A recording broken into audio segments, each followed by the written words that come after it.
Pop star Jay McGuiness is best known as one-fifth of the massively successful boy band The Wanted. But two Strictly champions together with one strictly professional Jay McGuiness, Natalie Lowe and Lewis Smith will swing, bop, jitterbug, lindy hop, jive, and ballroom through the greatest songs from the greatest decade of music. The music in the show spans various styles from romantic ballads and crooner songs through to classic pop hits and the shattering world of rock and roll. 1. How excited are you about the Rip It Up production? I am so excited.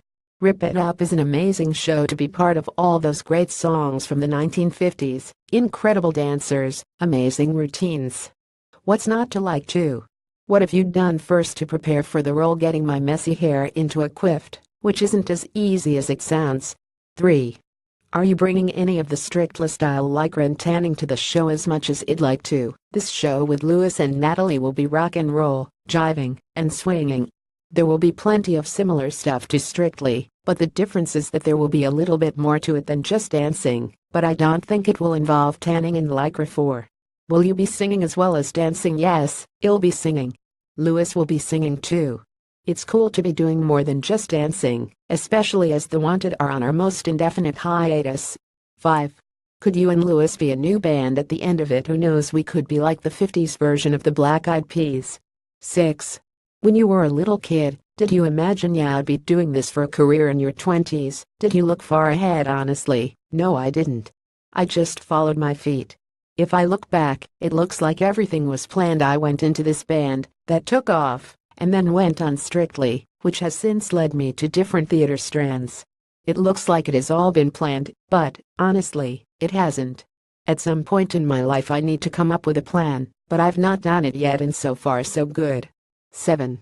What's it like going back into a big dance production? You returned to Strictly a year after winning it to dance at the start of the following series as the champion, which must be quite daunting. Does this feel similar? I guess I won't really know until the tour starts.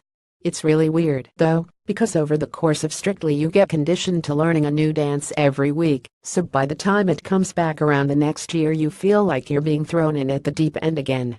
It's week 1 all over again, with all these new contestants about to carry on their journey, while I was back for just that 1 week. 8. How long will you need to rehearse for Rip It Up? We need a full month. After I got back from a holiday in the US, it was straight into the rehearsal studio. We already had the set list down for the music, so we're rehearsing the actual dance routines for a month before the tour starts. 9. How do you prepare for your role? Get some sun, some rest, and some physical training with some hikes and exercise. In the US I'm more active when I am over there. In La, you are either a bit of a slob, or you are gym bunny. I always come back from there refreshed. I go walking and go camping along the coast, as I love to rough it and be outdoorsy. 10. Have you been tempted to do any new TV shows? Me and my family have just taken part in the TV show Hunted, where you run from policemen and CCTV, and all that. We gave them a good run for their money. I really enjoyed doing it. It'll be on Channel 4 in October. 11.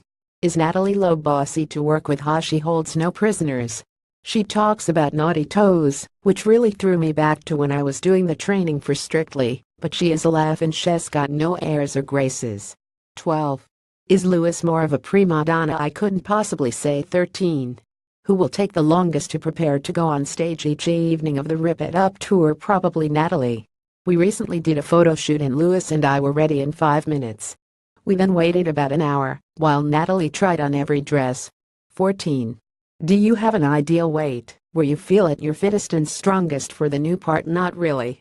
I think as long as I can run a few flights of steps without breaking out into a sweat, I don't look at the scales. But it's only at the end of the tour that I will notice if I have lost any weight or gained any. When I did the Strictly tour I thought I was quite skinny by the end of it, but I think I look better with a bit of meat on me. 15. Was it tough dealing with rumors that you and your Strictly partner Eliana Villani were an item, and how did that impact on your life and opportunities to find love? When it came out we thought they can talk all they want, and we just ignored it. We weren't going to fuel a fire. Right now I am happily single. Ends.